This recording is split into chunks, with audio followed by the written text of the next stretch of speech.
Class 12th के बच्चों के लिए यूपी बोर्ड के क्लास 12th के बच्चों के लिए फिगर ऑफ स्पीच आज मैं लेकर आई हूँ, जिसमें पहला है सिमिली।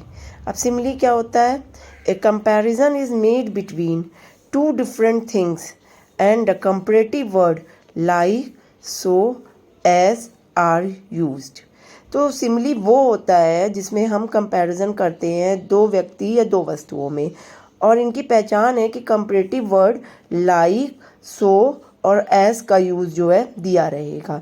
तो जानने और का एक आसान तरीका ट्रिक ये है कि जहाँ पे जिन वाक्यों में कंपेयर के साथ लाइक, सो, एज है वो फिगर ऑफ स्पीच सिमिली है। हम इसका एग्जांपल देख लेते हैं। जैसे the great Khali looks as strong as ox. तो खली जो है उतने ही स्ट्रॉन्ग दिखाई दे रहे हैं जितना कि एक ऑक्स है। तो comparative word as strong as मतलब एज तुलना वाले शब्दों का यूज़ किया गया है, तो ये हो गए सिमिली। सेम इसी तरह the glow of his face was as bright as sunshine. उसके चेहरे की चमक उतनी ही है जितना कि सूरज की रोशनी। तो यहाँ पे कंपैरेटिव वर्ड एज का यूज़ किया गया है। नीचे देखते हैं, सेकंड से है metaphor. Metaphor is an implied simile. Implied होता है छिपी हुई सिमिली होती है। लिखा है but the comparative word like, so, as are not use. Metaphor को पहचानने का तरीका है कि इसमें भी हम कंपेयर करते हैं दो व्यक्ति दो वस्तुओं में, लेकिन कंपैरेटिव वर्ड लाइक, सो और एज का यूज़ नहीं होता है। ये मेटाफर की यही पहचान है कि इसमें लाइक, सो, एज का यूज़ नहीं होगा। एग्जाम्पल आप देखिए, camel is the ship of desert. Camel क्या है? ऊँट जो है रेगिस्तान का जहाज है। इसमें हमने कोई भी कंपैरेटिव वर्ड का लाइक, सो, एज का यूज़ नहीं किया गया है। सेम इसी तरह दिस क्लास इज़ जू। ये क्लास जो है चिड़ियाघर है, लेकिन इसमें कहीं भी कंपैरेटिव वर्ड का यूज़ नहीं किया गया है। अब थर्ड जो है एलिटरेशन है। ये सीबीएसई बोर्ड के बच्चों के लिए अक्सर आता है एलिटरेशन। यूपी बोर्ड के बच्चों के लिए तो नहीं है, लेकिन सीबीएसई के लिए है। तो एलिटरेशन देखते हैं। Alliteration is having the same first consonant sound. जैसे कि पहला जो इनके जो वो होते हैं शब्द हमेशा कॉन्सोनेंट होंगे, व्यंजन के स्वर होंगे, व्यंजन की ध्वनि आएगी। जैसे sheep should sleep in a shed. S should एस, शुड में एस, स्लीप में एस और शेड में एस। तो ये हमारा कॉन्सोनेंट साउंड है, जिनके फर्स्ट जो लेटर हैं वो कॉन्सोनेंट साउंड है, वो एलिटरेशन कहलाते हैं। हाइपरबोल देखते हैं। हाइपरबोल वो फिगर ऑफ स्पीच होता है जैसे अतिशयोक्ति अलंकार, किसी व्यक्ति का, किसी वस्तु का, किसी सिचुएशन का जब हम एग्जैगरेटेड करते हैं, मोर देन रिक्वायर्ड, जितनी ज़रूरत नहीं उससे ज़्यादा जो है वर्णन कर देते हैं, तो वो हाइपरबोल होता है। हाइपरबोल का एक उदाहरण हम यहाँ पे देखते हैं। जैसे कि ये कहा गया है, I am so tired I could sleep for a year. कि मैं इतना अधिक थका हूँ कि I could sleep for a year, कि मैं सालों तक सो सकता हूँ। तो अब ये हाइपरबोल कैसे है कि कोई व्यक्ति इतना थका नहीं होता कि वो साल तक सो जाए।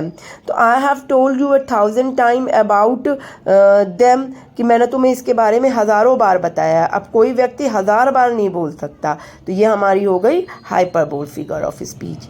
अब इसमें फिफ्थ जो है एसोनेंस है। एसोनेंस भी आपको जो है सीबीएसई बोर्ड में बच्चों के लिए है। Repeat the same vowel but start with different consonant sound. आपको जो है रिपीट शब्द रिपीट होंगे, वर्ड्स रिपीट होंगे वॉवेल साउंड में, लेकिन जो साउंड आएगी वो कॉन्सोनेंट की होगी, तो वो है एसोनेंस। मैं फिर से बोल रही हूँ कि रिपीट जो होता है ना, शब्द जो वॉवेल है, vowel A E I O you, इनसे जो है वर्ड रिपीट होंगे, बार बार दोहराए जाएंगे, बट स्टार्ट विथ कॉन्सोनेंट। लेकिन इसमें जो साउंड आएगी वो कॉन्सोनेंट की होगी, व्यंजन की होगी। आप देख लीजिए, जैसे Jerry went here and there nowhere. यहाँ पे जेरी ई है जो रिपीट वॉवेल साउंड वॉवेल है, लेकिन इसमें जो है वर्ड क्या है, साउंड क्या है, जेरी वेंट, ये कॉन्सोनेंट की है। सेम इसी तरह bear is near but no need to fear. Oxymoron देख लेते हैं। ऑक्सीमोरन होता है विरोधाभास। विरोधाभास मतलब जब हम दो अपोजिट चीज़ों को साथ में रखते हैं तो वो ऑक्सीमोरन कहलाता है। जैसे रेगुलर नियमित, इर्रेगुलर अनियमित। एग्जाम्पल देखिए, it was an open secret. Open मतलब खुला है, सीक्रेट मतलब गुप्त है। तो ये दो वर्ड जब हम एक साथ रखते हैं ना तो ये ऑक्सीमोरोन ही कहलाता है। शी वॉज रेगुलरली, इरेगुलरली, नियमित है, अनियमित है। नेक्स्ट देखते हैं फिगर ऑफ स्पीच, एपेस्ट्रॉफी, जिसे संबोधन कहते हैं, किसी चीज़ को संबोधित करना, किसी व्यक्ति वस्तु को। तो in this figure of speech dead person और लाइफलेस थिंग्स और idea quality directly addressed as if it is alive और प्रेजेंट। तो एपेस्ट्रॉफी वो फिगर ऑफ स्पीच होती है जिसमें हम निर्जीव व्यक्ति, वस्तु, विचार को संबोधित करते हैं जैसे कि वो सजीव हो, जीवित हो।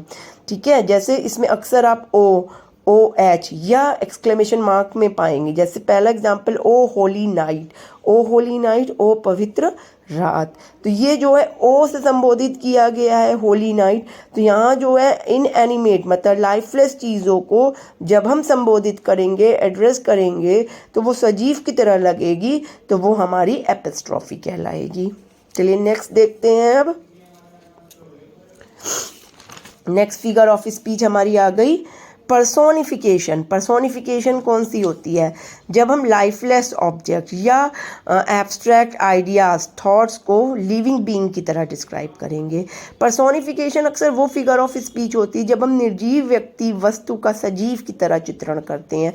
जैसे आप देख लीजिए, opportunity knocks the door but once, अवसर केवल एक बार ही दरवाज़ा खटखटाता है। यहाँ जो अपॉर्चुनिटी वर्ड आया है वो जो है लाइफलेस एब्स्ट्रैक्ट जो है आइडिया है, लेकिन उसको हमने डिस्क्राइब किया है दरवाज़ा खटखटाने से। तो दरवाज़ा खटखटाएगा तो लिविंग बीइंग्स, तो उसे हमने डिस्क्राइब किया है लिविंग बीइंग की तरह। सेम इसी तरह death lays is icy hand on king, कि मृत्यु ने अपना जो है ठंडा हाथ राजा पे रखा है। तो यहाँ डेथ जो है लाइफलेस है, एब्स्ट्रैक्ट आइडिया है, जिसको हमने लिविंग की तरह जो है डिस्क्राइब किया है। लास्ट है ओनोमोटोपोइया, जो बहुत इजी है, ध्वनि सूचक।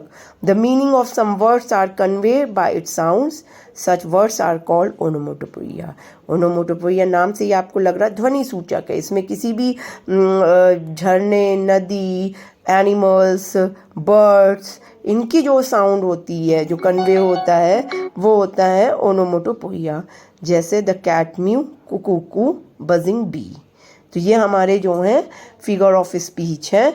यूपी बोर्ड के बच्चों के लिए 7 फिगर ऑफ स्पीच है। इसमें मैंने 2-3 फिगर ऑफ स्पीच सीबीएसई के लिए भी ऐड कर दिया है।